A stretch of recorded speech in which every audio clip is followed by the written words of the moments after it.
Football fans, here's a question that's sparking endless debate. Who will wear Brazil's legendary number 10 jersey in the absence of Neymar and Vinícius Júnior? That iconic yellow shirt with the number 10 has always carried history, pride, and responsibility. From Pelé to Zico, Rivaldo, Ronaldinho, Kaká, and Neymar, it has always symbolized magic and leadership on the pitch. But this time, with both Neymar and Vinícius missing, the question remains wide open. Whose shoulders will carry that responsibility now? Stay tuned till the very end of this video, because we're going to break it all down. And before we dive deep, if you're new here, make sure to subscribe to our channel right now, so you never miss another football update. If you're already subscribed, thank you so much for your support. Let's get into it.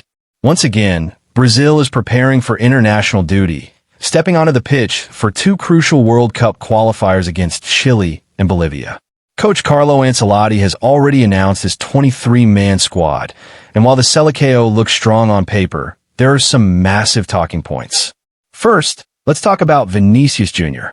Despite his dazzling form for Real Madrid, Ancelotti has decided to rest him.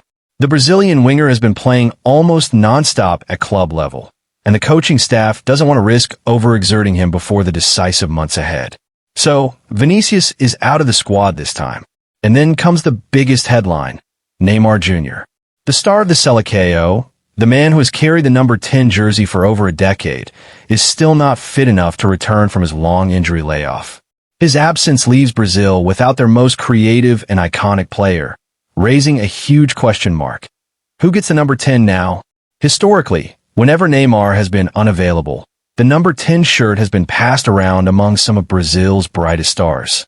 For example, Rodrigo has worn it on multiple occasions, stepping up to the responsibility and showing flashes of brilliance. But this time, Rodrigo himself is unavailable due to injury, so he's ruled out of the equation. That brings us back to Vinícius Júnior, who wore the 10 in the last international window. But as we mentioned, he's not in the squad either. So, again, the spotlight turns to a new name. One of the biggest contenders is Raphinha. The Barcelona winger has worn the number 10 jersey before, and he's seen by many as the natural successor when both Neymar and Vinícius are absent. However, there's a major obstacle. Barcelona are reluctant to release him for both matches. The club has made it clear they don't want to let him go for 2 consecutive fixtures. Now, here's the twist. Ancelotti is known for being firm about his selections. He doesn't want to call up a player who can only feature in one match. For him, it's either full commitment or nothing at all. That means if Barcelona refuses to release Raphinha for both games, Ancelotti might decide not to include him in the squad at all. So, if Raphinha doesn't make it, who else is left? There are several strong candidates waiting for their shot at the iconic number 10. Savinho, the young winger who's been impressing fans with his fearless dribbling and creativity.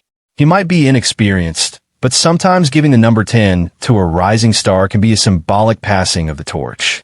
Richarlison, a proven forward who has always delivered when Brazil needed goals. While he's not typically associated with the playmaking role of number 10, his fighting spirit and work rate make him a strong candidate. Matheus Cunha, another name in the mix, has the versatility to operate across the forward line.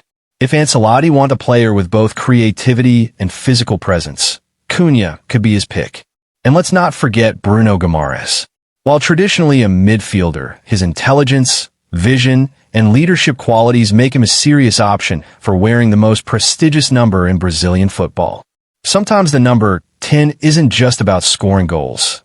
It's about orchestrating the game, and Bruno has shown he can do exactly that. The bigger picture. This debate over the number 10 jersey isn't just about a shirt. It's about identity, history, and Brazil's footballing philosophy. Whoever steps onto the field with that number on their back will carry the expectations of millions of fans worldwide. They'll be compared to Neymar, to Ronaldinho, to Pelé, because in Brazil, the number 10 has always been more than just a number. So, whether it's Raphinha, Savinho, Richarlison, Cunha, or Bruno Guimaraes, one thing is certain. The spotlight will be on them from the very first whistle. Now, dear viewers, the big question comes back to you. Who do you want to see wearing Brazil's number 10 jersey in these upcoming matches? Do you think Raphinha should get the nod? Or would you prefer to see a young star like Savinho step up? Maybe you believe Richarlison's fighting spirit makes him the perfect candidate. Or perhaps you'd put your trust in the vision of Bruno Guimaraes. Drop your thoughts in the comments below. We'd love to hear from you. And, as always, if you want to stay updated with all the latest football news, make sure to hit that subscribe button and turn on notifications so you never miss a single update from us. Thank you so much for watching, and we'll see you again with more updates from the world of football.